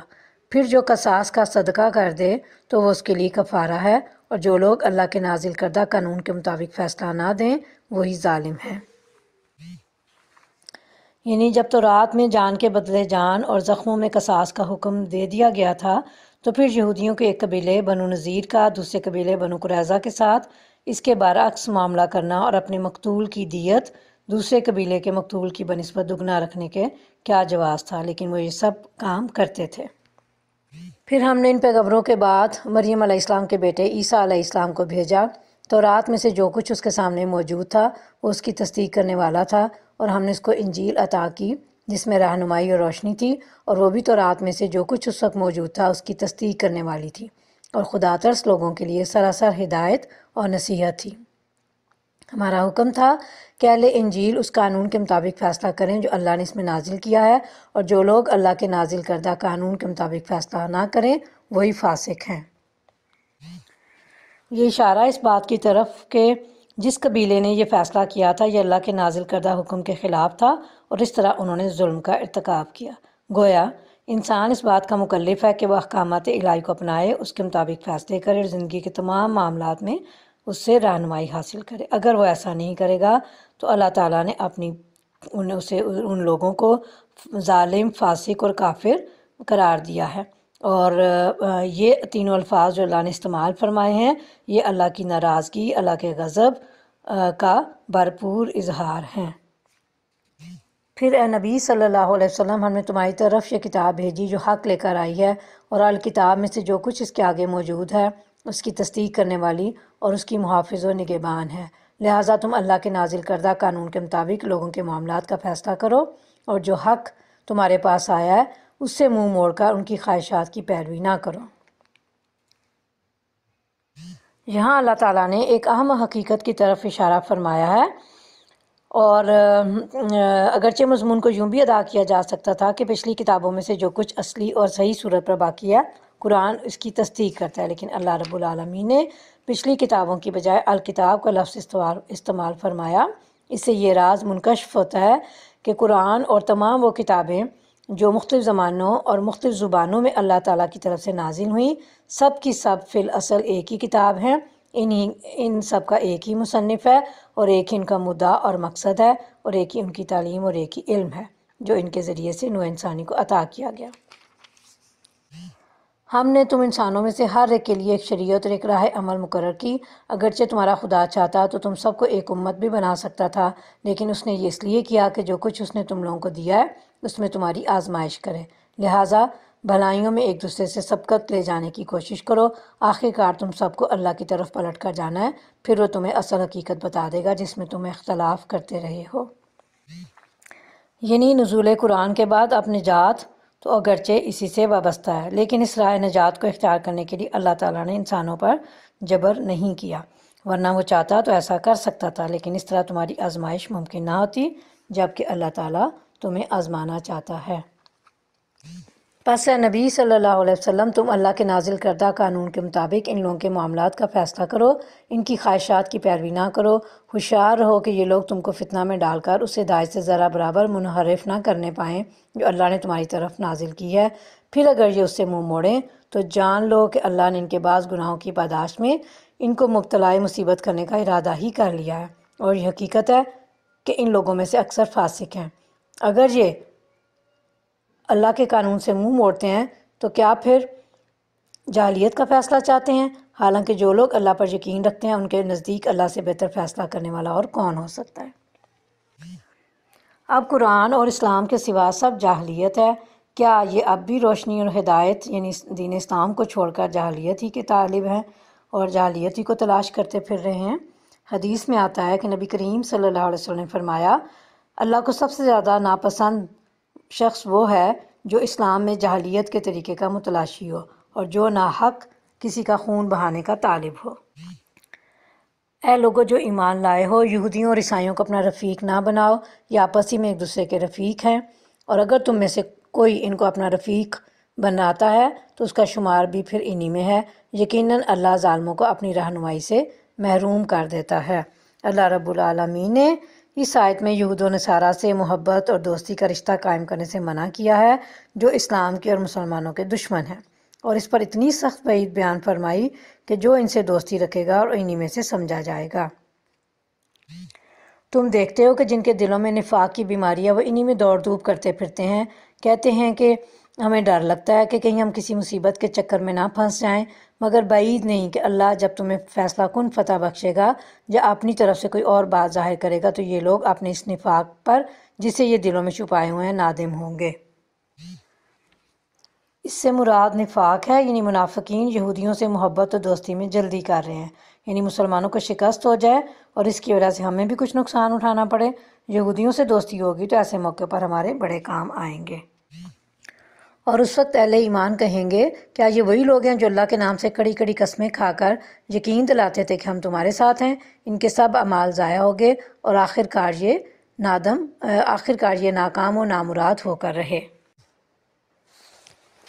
اے لوگو جو ایمان لائے ہو، اگر تم میں سے کوئی اپنے دین سے پھرتا ہے تو پھر جائے، اللہ اور بہت سے ایسے لوگ پیدا کر دے گا جو اللہ کو محبوب ہوں گے اور اللہ ان کو محبوب ہوگا، جو مومنوں پر نرم اور کفار پر سخت ہوں گے، جو اللہ کی راہ میں جدوجہد کریں گے اور کسی ملامت کرنے والے کی ملامت سے نہ ڈریں گے۔ یہ اللہ کا فضل ہے، جسے چاہتا ہے عطا کرتا ہے، اللہ نے وسیع ذرائع کا مالک ہے اور سب کچھ جانتا ہے۔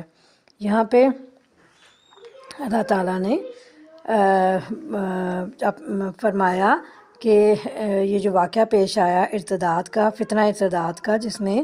اللہ تعالیٰ جس میں نبی کریم صلی اللہ علیہ وسلم نے حضرت ابوبکر صدیق اور ان کو مقرر فرمایا تھا لے جانے کے لیے لشکر، تو حضرت ابوبکر صدیق اور ان کے ساتھیوں نے اس فتنے کو ختم کیا، یعنی لوگ جو تھے دین پر تھے اور وہ دین سے پھر گئے۔ مرتدین یعنی دین سے پھرنے والوں کے مقابلے میں جس قوم کو اللہ تعالیٰ کھڑا کرے گا ان کی 4 نمایاں صفات بیان کی جا رہی ہیں۔ پہلی صفت یہ کہ اللہ سے محبت کرنا اور اس کا محبوب ہونا۔ دوسری صفت یہ کہ اہل ایمان کے لیے نرم اور کفار پر سخت ہونا۔ تیسری صفت یہ کہ اللہ کی راہ میں جہاد کرنا، اور چوتھی صفت یہ کہ اللہ کے بارے میں کسی کی ملامت سے نہ ڈرنا۔ صحابہ اکرام رضوان اللہ علیہم اجمعین ان صفات اور خوبیوں کا مظہر تھے، چنانچہ اللہ تعالیٰ نے انہیں دنیا آخرت کی سعادتوں سے مشرف فرمایا اور دنیا میں ہی اپنی رضامندی کی صنعت سے نواز دیا۔ تمہارے رفیق تو حقیقت میں صرف اللہ اور اللہ کا رسول اور وہ اہل ایمان ہیں جو نماز قائم کرتے ہیں، زکوٰۃ دیتے ہیں اور اللہ کے آگے جھکنے والے ہیں، اور جو اللہ اور اس کے رسول صلی اللہ علیہ وسلم اور اہل ایمان کو اپنا رفیق بنا لے، اسے معلوم ہو کہ اللہ کی جماعت ہی غالب رہنے والی ہے۔ یہ حزب اللہ یعنی اللہ کی جماعت کی کامیابی کی جماعت کی نشاندہی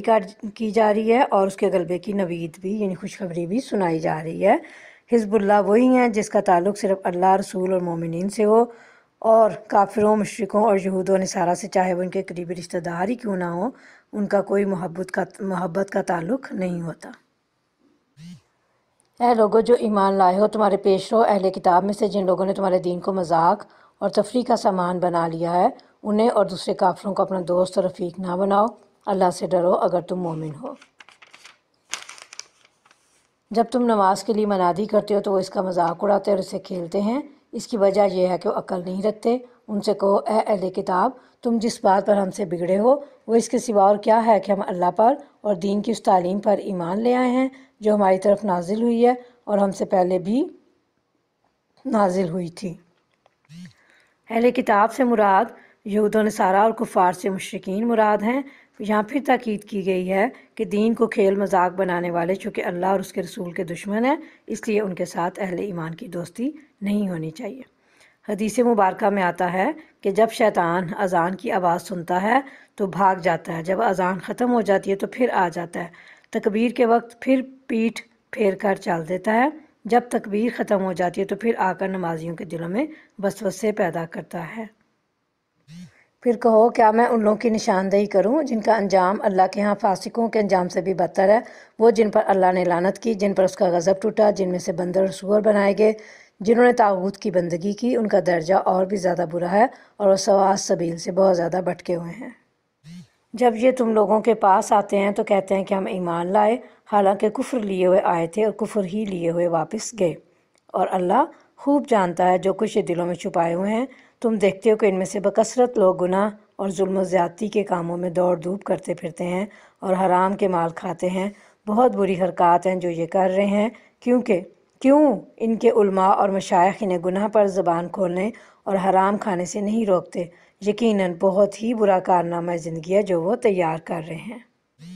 یہ منافقین کا ذکر ہے جو نبی صلی اللہ علیہ وسلم کی خدمت میں کفر کے ساتھ ہی آتے ہیں اور اسی کفر کے ساتھ واپس چلے جاتے ہیں۔ آپ صلی اللہ علیہ وسلم کی صحبت اور آپ کے وعظ و نصیحت کا کوئی اثر ان پر نہیں ہوتا، کیونکہ دل میں تو کفر چھپا ہوا ہے، اور رسول اللہ صلی اللہ علیہ وسلم کی خدمت میں حاضری سے مقصد ہدایت کا حصول نہیں بلکہ دھوکہ اور فریب دینا ہے، تو پھر ایسی حاضری سے فائدہ بھی کیا ہو سکتا ہے؟ یہ علماء اور مشائخ دین اور ان کے بہت بڑے بڑے پرہیزگار، عبادت گار اور زہد اور تقوی والے لوگ جو ہیں، ان کو اللہ کی طرف سے ان کو ڈانٹ پڑ رہی ہے کہ عوام کی اکثریت تمہارے سامنے فسق و فجور و حرام خوری کا ارتکاب کرتی ہے لیکن تم انہیں منع نہیں کرتے۔ ایسے حالات میں تمہاری یہ خاموشی بہت بڑا جرم ہے۔ اس سے واضح ہوتا ہے کہ امر بالمعروف اور نہی عن المنکر کی کتنی اہمیت اور اس کے ترک پر کتنی وعید ہے۔ یہ وہی بات ہے جو سورہ آل عمران میں بھی گزری ہے کہ اللہ تعالیٰ نے جب اپنی راہ میں خرچ کرنے کی ترغیب دی اور اسے اللہ کو قرض حسن دینے سے تعبیر کیا تو ان یہودیوں نے کہا کہ اللہ تعالیٰ تو فقیر ہے، لوگوں سے قرض مانگ رہا ہے، اور وہ تعبیر کے اس حسن کو نہ سمجھ سکے جو اس میں چھپا ہوا تھا، یعنی سب کچھ اللہ کا دیا ہوا ہے اور اللہ کے دیے مال میں سے کچھ اللہ کی راہ میں خرچ کر دینا کوئی قرض نہیں ہے، لیکن یہ اللہ کی کمال مہربانی ہے کہ وہ اس پر بھی خوب اجر عطا فرماتا ہے۔ یعنی یہود کا مقصد یہ نہیں تھا کہ اللہ کے ہاتھ واقعتاً بندھے ہوئے ہیں، بلکہ ان کا مقصد یہ تھا کہ اس نے اپنے ہاتھ خرچ کرنے سے روکے ہوئے ہیں۔ اللہ تعالیٰ جواب میں فرماتے ہیں کہ ہاتھ تو انہی کے بندھے ہوئے ہیں، اور بخیلی یعنی کنجوسی انہی کا شیوا ہے۔ اللہ تعالیٰ کے تو دونوں ہاتھ کھلے ہوئے ہیں، اور جس طرح چاہتا ہے خرچ کرتا ہے۔ حقیقت یہ ہے کہ جو کلام تمہارے رب کی طرف سے تم پر نازل ہوا ہے وہ ان میں سے اکثر لوگوں کی سرکشی و باطل پرستی میں الٹے اضافہ کا موجب بن گیا ہے، اور اس کی پاداش میں ہم نے ان کے درمیان قیامت تک کے لیے عداوت اور دشمنی ڈال دی ہے۔ جب کبھی یہ جنگ کی آگ بھڑکاتے ہیں اللہ اس کو ٹھنڈا کر دیتا ہے۔ یہ زمین میں فساد پھیلانے کی صحیح کر رہے ہیں، مگر اللہ فساد برپا کرنے والوں کو ہرگز پسند نہیں کرتا۔ اگر اس سرکشی کے بجائے یہ اہل کتاب ایمان لے آتے اور خدا ترسی کی روش اختیار کرتے تو ہم ان کی برائیاں ان سے دور کر دیتے اور ان کو نعمت بھری ہوئی جنتوں میں پہنچاتے۔ کاش انہوں نے تورات اور انجیل اور ان دوسری کتابوں کو قائم کیا ہوتا جو ان کے رب کی طرف سے ان کے پاس بھیجی گئی تھی۔ ایسا کرتے تو ان کے لیے اوپر سے رزق برستا اور نیچے سے ابلتا، اگرچہ ان میں کچھ لوگ راست رو بھی ہیں لیکن ان کی اکثریت سخت بد عمل ہے۔ یعنی ان کی اکثریت نے ایمان کا راستہ اختیار نہیں کیا اور اپنے کفر پر اصرار کرتے ہیں اور نبی کریم صلی اللہ علیہ وسلم کی رسالت پر انکار پر اڑے ہوئے ہیں۔ اسی اصرار اور انکار کو یہاں ان کے برے اعمال سے تعبیر کیا گیا ہے۔ درمیانہ روش کی ایک جماعت سے مراد عبداللہ بن سلام جیسے 8-9 افراد ہیں جو یہود مدینہ میں سے مسلمان ہوئے۔ اے پیغمبر صلی اللہ علیہ وسلم، جو کچھ تمہارے رب کی طرف سے تم پر نازل کیا گیا ہے وہ لوگوں تک پہنچا دو۔ اگر تم نے ایسا نہ کیا تو اس کی پیغمبری کا حق ادا نہ کیا۔ اللہ تم کو لوگوں کے شر سے بچانے والا ہے۔ یقین رکھو کہ وہ کافروں کو تمہارے مقابلے میں کامیابی کی راہ ہرگز نہ دکھائے گا۔ اللہ تعالیٰ نبی کریم صلی اللہ علیہ وسلم کو حکم دے رہے ہیں کہ جو کچھ آپ پر نازل کیا گیا ہے اسے بغیر خوف و خطر کے اور لوگوں کی تانوں سے آپ لوگوں تک پہنچا دیں۔ چنانچہ آپ صلی اللہ علیہ وسلم نے ایسا ہی کیا۔ حضرت عائشہ فرماتی ہیں کہ جو شخص یہ گمان کرے کہ نبی صلی اللہ علیہ وسلم نے کچھ چھپا لیا اس نے یقیناً جھوٹ کہا۔ صحیح بخاری کی یہ حدیث ہے۔ صاف کہہ دو کہ اے اہل کتاب تم ہرگز کسی اصل پر نہیں ہو جبکہ تورات اور انجیل اور ان دوسری کتابوں کو قائم نہ کرو جو تمہارے رب کی طرف سے نازل کی گئی ہیں۔ ضرور ہے کہ یہ فرمان جو تم پر نازل کیا گیا ان میں سے اکثر کی سرکشی اور انکار کو اور زیادہ بڑھا دے گا، مگر انکار کرنے والوں کے حال پر کچھ افسوس نہ کرو۔ یقین جانو کہ یہاں اجارہ کسی کا بھی نہیں ہے، مسلمان ہو یا یہودی، سابئی ہو یا عیسائی، جو بھی اللہ اور روز آخر پر ایمان لائے گا اور نیک عمل کرے گا بے شک اس کے لیے نہ کسی خوف کا مقام ہے نہ رنج کا۔ ہم نے بنی اسرائیل سے پختہ عہد لیا اور ان کی طرف بہت سے رسول بھیجے، مگر جب کبھی ان کے پاس کوئی رسول ان کی خواہشات نفس کے خلاف کچھ لے کر آیا تو کسی کو انہوں نے جھٹلایا اور کسی کو قتل کر دیا، اور اپنے نزدیک یہ سمجھے کہ کوئی فتنہ رونما نہ ہوگا، اس لیے اندھے اور بہرے بن گئے۔ پھر اللہ نے انہیں معاف کیا تو ان میں سے اکثر لوگ اور زیادہ اندھے اور بہرے بنتے چلے گئے۔ اللہ ان کی یہ حرکات دیکھتا رہا ہے۔ یعنی یہ سمجھے تھے کہ کوئی سزا انہیں نہیں ملے گی، لیکن اللہ رب العالمین نے اپنے اسی اصول کے مطابق انہیں سزا دی اور یہ حق کے دیکھنے سے مزید اندھے اور حق کے سننے سے مزید بہرے ہو گئے، اور توبہ کے بعد پھر یہ عمل انہیں دہرایا تو اس کی وہی سزا دوبارہ ان کو ملی۔ یہاں اہل کتاب کی گمراہیوں کے ذکر میں پھر فرمایا اللہ نے کہ اس میں ان کے اس فرقے کے کفر کا اظہار ہے جو حضرت مسیح علیہ السلام کے عین اللہ ہونے کا قائل ہے، حالانکہ حضرت عیسیٰ علیہ السلام یعنی مسیح ابن مریم علیہ السلام نے عالم شیر خارگی یعنی جب وہ دودھ پیتے بچے تھے تب بھی اللہ کے حکم سے انہوں نے یہی فرمایا، یعنی اپنی زبان سے اپنے بندہ ہونے کا اظہار فرمایا، انی عبداللہ عطانی الکتاب وجعلنی نبیہ، جو سورہ مریم میں آگے آئے گا کہ میں اللہ کا بندہ اور اس کا رسول ہوں، مجھے اس نے کتاب بھی عطا کی ہے۔ حضرت مسیح علیہ السلام نے یہ نہیں کہا کہ میں اللہ ہوں یا اللہ کا بیٹا ہوں۔ جس نے اللہ کے ساتھ کسی کو شریک ٹھہرایا اس پر اللہ نے جنت حرام کر دی اور اس کا ٹھکانہ جہنم ہے، اور ایسے ظالموں کا کوئی مددگار نہیں۔ یقیناً کفر کیا ان لوگوں نے جنہوں نے کہا کہ اللہ تین میں کا ایک ہے، حالانکہ ایک خدا کے سوا کوئی خدا نہیں ہے۔ اگر یہ لوگ اپنی ان باتوں سے باز نہ آئے تو ان میں سے جس نے کفر کیا اس کو دردناک سزا دی جائے گی۔ پھر کیا یہ اللہ سے توبہ نہ کریں گے اور اس سے معافی نہ مانگیں گے؟ اللہ بہت درگزر فرمانے والا اور رحم کرنے والا ہے۔ یہ عیسائیوں کے دوسرے فرقے کا ذکر ہے جو تین خداؤں کا قائل ہے، اور ان کی تعبیر میں وہ جو کہتے ہیں کہ حضرت عیسیٰ علیہ السلام، اللہ تعالیٰ، حضرت عیسیٰ علیہ السلام اور حضرت مریم تینوں جو ہیں وہ خدا ہیں۔ مسیح ابن مریم اس کے سوا کچھ نہیں کہ بس ایک رسول تھا، اس سے پہلے اور بھی بہت سے رسول گزر چکے ہیں۔ اس کی ماں ایک راست باز عورت تھی اور وہ دونوں کھانا کھاتے تھے۔ دیکھو ہم کس طرح ان کے سامنے حقیقت کی نشانیاں واضح کرتے ہیں، پھر دیکھو یہ کدھر الٹے پھرے جاتے ہیں۔ یہ حضرت مسیح علیہ السلام اور حضرت مریم علیہ السلام دونوں کی الوہیت کی نفی، یعنی وہ اللہ نہیں تھے، وہ خدا نہیں تھے، اور ان کے بشر ہونے کی دلیل ہے، کیونکہ کھانا پینا یہ انسانی حوائج اور ضروریات ہیں۔ جو الہ ہو وہ تو ان چیزوں سے ماورا ہوتا ہے۔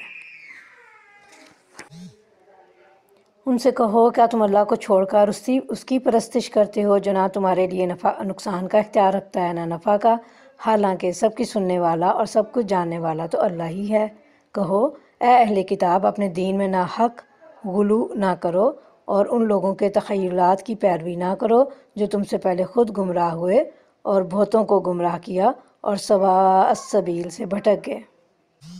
یہ مشرکوں کی کم عقلی کی وضاحت کی جا رہی ہے کہ ایسوں کو انہوں نے معبود بنا رکھا ہے جو کسی کو نفع پہنچا سکتے ہیں اور نہ نقصان، بلکہ نفع نقصان پہنچانا تو کہیں رہ گیا، کوئی نفع یا نقصان پہنچانا تو کہیں رہ گیا، وہ تو کسی کی بات سننے اور کسی کا حال جاننے کی قدرت بھی نہیں رکھتے۔ یہ قدرت صرف اللہ کے اندر ہے، اس لیے اللہ ہی حاجت روا مشکل کشا بھی ہے۔ اور جو غلو کرنے کی بات آئی تو اس کے متعلق تفاسیر میں آتا ہے کہ اتباع حق میں حد سے تجاوز نہ کرو، اور جن کی تعظیم کا حکم دیا گیا اس میں مبالغہ کر کے انہیں منصب نبوت سے اٹھا کر اللہ کے مقام پر فائز مت کرو، جیسے کہ حضرت مسیح علیہ السلام کے معاملے میں تم نے کیا۔ غلو ہر دور میں شرک اور گمراہی کا سب سے بڑا ذریعہ رہا ہے۔ انسان کو جسے عقیدت اور محبت ہوتی ہے اس کی شان میں خوب مبالغہ کرتا ہے، یعنی اپنے سے پہلے لوگوں کے پیچھے مت لگو جو ایک نبی کو الہ بنا کر خود بھی گمراہ ہوئے اور دوسروں کو بھی گمراہ کیا، یعنی نبی کو خدا بنا لیا اور خود بھی گمراہ ہوئے اور دوسروں کو بھی گمراہ کیا۔ بنی اسرائیل میں سے جن لوگوں نے کفر کی راہ اختیار کی ان پر داؤد علیہ السلام اور عیسیٰ ابن مریم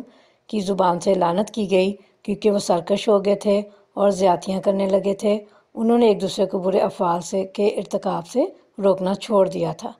برا طرز عمل تھا جو انہوں نے اختیار کیا۔ یہاں یعنی زبور میں جو حضرت داؤد علیہ السلام پر نازل ہوئی اور انجیل میں جو حضرت عیسیٰ علیہ السلام پر نازل ہوئی، ان میں یہ لعنت کی گئی ان کے اوپر، اور قرآن کریم کے ذریعے سے ان پر اب یہ لعنت کی جا رہی ہے جو حضرت محمد مصطفیٰ صلی اللہ علیہ وسلم پر نازل ہوا۔ لعنت کا مطلب اللہ کی رحمت اور خیر سے دوری ہے۔ اور یہ لعنت کے اسباب کیا ہیں، کن وجوہات کی بنا پر یہ لعنت ہوئی ہے؟ سب سے پہلی بات تو نافرمانی ہے۔ دوسرا عمل جو تھا ان کا وہ کیا تھا کہ جو واجب کی گئی اللہ کی طرف سے چیزیں ان کو چھوڑ دیا، ان کو ترک کر دیا۔ اور تیسرا کام ان کا کیا تھا جو ان کے لعنت کے اسباب میں سے ہے، وہ یہ ہے کہ جن چیزوں کو اللہ نے حرام قرار دیا یا کاموں کو، ان سب کو وہ کرتے تھے۔ انہوں نے اللہ کی نافرمانی کی اور دین میں غلو اور بدعات ایجاد کر کے انہوں نے حد سے تجاوز کیا۔ اور سب سے بڑا گناہ یہ کہ وہ ایک دوسرے کو برائی سے روکتے نہیں تھے، یہ بجائے خود ایک بہت بڑا ظلم ہے۔ اور اللہ تعالیٰ نے اور اللہ کے نبی صلی اللہ علیہ وسلم نے برائی کو دیکھنا، پھر برائی سے نہ رکنا بہت بڑا جرم اور اللہ کی لعنت اور اللہ کے غضب کا سبب قرار دیا ہے۔ حدیث میں بھی نبی کریم صلی اللہ علیہ وسلم نے فرمایا، سب سے پہلا نقص جو بنی اسرائیل میں داخل ہوا یہ تھا کہ ایک آدمی دوسرے آدمی کو برائی کرتے ہوئے دیکھتا تو کہتا اللہ سے ڈر اور یہ برائی چھوڑ دے، یہ تیرے لیے جائز نہیں، لیکن دوسرے روز پھر اسی کے ساتھ اسے کھانے پینے اور اٹھنے بیٹھنے میں کوئی عار یا شرم محسوس نہ ہوتی، یعنی اس کا ہم نوالا، ہم پیالہ اور ہم نشیں بن جاتا۔ حالانکہ ایمان کا تقاضا اس سے نفرت اور ترک تعلق کا تھا، جس پر اللہ تعالیٰ نے ان کے درمیان آپس میں عداوت یعنی دشمنی ڈال دی اور وہ لعنت الہی کے مستحق قرار پائے۔ پھر فرمایا نبی کریم صلی اللہ علیہ وسلم نے، اللہ کی قسم تم ضرور لوگوں کو نیکی کا حکم دیا کرو اور برائی سے روکا کرو، ظالم کا ہاتھ پکڑ لیا کرو ورنہ تمہارا حال بھی یہی ہوگا۔ آج تم ان میں بکثرت ایسے لوگ دیکھتے ہو جو اہل ایمان کے مقابلے میں کفار کی حمایت و رفاقت کرتے ہیں۔ بہت برا انجام ہے جس کی تیاری ان کے نفسوں نے ان کے لیے کی ہے۔ اللہ ان پر غضبناک ہو گیا ہے اور وہ دائمی عذاب میں مبتلا ہونے والے ہیں۔ اگر فی الواقع یہ لوگ اللہ اور پیغمبر صلی اللہ علیہ وسلم اور اس چیز کے ماننے والے ہوتے جو پیغمبر پر نازل ہوئی تھی تو کبھی اہل ایمان کے مقابلے میں کافروں کو اپنا رفیق نہ بناتے، مگر ان میں سے تو بیشتر لوگ اللہ کی اطاعت سے نکل چکے ہیں۔ یہ اہل کفر سے دوستانہ تعلق کا نتیجہ ہے کہ اللہ تعالیٰ ان پر ناراض ہوا، اور اسی ناراضگی کا نتیجہ جہنم کا ہمیشہ ہمیشہ کا عذاب ہے۔ اس کا مطلب یہ ہے کہ جس شخص کے اندر صحیح معنوں میں ایمان ہوگا وہ کافروں سے کبھی دوستی نہ کرے گا۔ تم اہل ایمان کی عداوت یعنی دشمنی میں سب سے زیادہ سخت یہود اور مشرکین کو پاؤ گے، اور ایمان لانے والوں کے لیے دوستی میں قریب تر ان لوگوں کو پاؤ گے جنہوں نے کہا تھا کہ ہم نصارہ ہیں۔ یہ اس وجہ سے کہ ان میں عبادت گزار عالم اور تارک و دنیا فقیر پائے جاتے ہیں، اور ان میں غرور نفس نہیں ہے، یعنی ایسے وہ لوگ پائے جاتے ہیں جنہوں نے دنیا ترک کر دی ہے اور ان میں غرور نفس بھی نہیں ہے۔ یعنی یہودیوں کے اندر دشمنی، حق سے انکار اور تکبر، اور اہل علم و ایمان کی پر اعتراضات اور ان کی انسلٹ کا جذبہ بہت زیادہ پایا جاتا ہے۔ یہی وجہ ہے کہ نبیوں کا قتل اور ان کی تکذیب یعنی ان کو جھٹلانا ان کا شعار، ان کا طریقہ رہا ہے، حتیٰ کہ انہوں نے رسول اللہ صلی اللہ علیہ وسلم کے قتل کی بھی کئی مرتبہ سازش کی، آپ صلی اللہ علیہ وسلم پر جادو بھی کیا، اور ہر طرح نقصان پہنچانے کی مذموم سعی کی، یعنی ایسی کوشش کی جس کی بہت زیادہ مذمت کی جانی چاہیے، اور اس معاملے میں مشرکین کا حال بھی یہی ہے۔ آپ ان میں سے پائیں گے نیک لوگ یعنی رہبان، اس سے مراد نیک عبادت گزار اور گوشہ نشین لوگ ہیں، اور پھر اب جو دوسرا ان کے لیے آیا لفظ کہ ان میں جو لوگ ہیں وہ قسیسین ہے، قسیسین سے مراد علماء و خطباء ہیں، یعنی ان عیسائیوں میں علم اور تواضع ہے، اس لیے ان میں یہودیوں کی طرح بہت زیادہ تکبر نہیں ہے۔ چونکہ ان میں تکبر نہیں ہے یعنی عیسائیوں میں، اس لیے یہ یہودیوں کی نسبت مسلمانوں کے کچھ قریب ہیں، لیکن جہاں تک اسلام دشمنی کا تعلق ہے، کم و بیش کہ کچھ فرق کے ساتھ اسلام کے خلاف یہ دشمنی عیسائیوں میں بھی موجود ہے، اور ان کا سلسلہ تاحال جاری ہے، اور اب تو اسلام کے خلاف یہودی اور عیسائی دونوں ہی مل کر سرگرم عمل ہیں، اس لیے قرآن پاک نے ان دونوں سے ہی دوستی کرنے سے منع فرما دیا ہے۔ وما علینا الا البلاغ المبین، صدق اللہ العظیم۔ ہمارا 6واں پارہ بھی ختم ہوا، مکمل ہوا آج الحمدللہ۔ کفارہ مجلس پڑھ لیتے ہیں، اور سورہ عصر۔ سبحانک اللہم و بحمدک نشہد لا الہ الا انت نستغفرک و نتوب الیک۔ بسم اللہ الرحمن الرحیم۔ والعصر ان الانسان لفی خسر الا الذین آمنوا وعملوا الصالحات وتواصوا بالحق وتواصوا بالصبر۔ ربنا تقبل منا انک انت السمیع العلیم وتب علینا انک انت التواب الرحیم۔ وصلی اللہ تعالی علی خیر خلقہ محمد وعلی آلہ واصحابہ اجمعین برحمتک یا ارحم الراحمین، آمین ثم آمین۔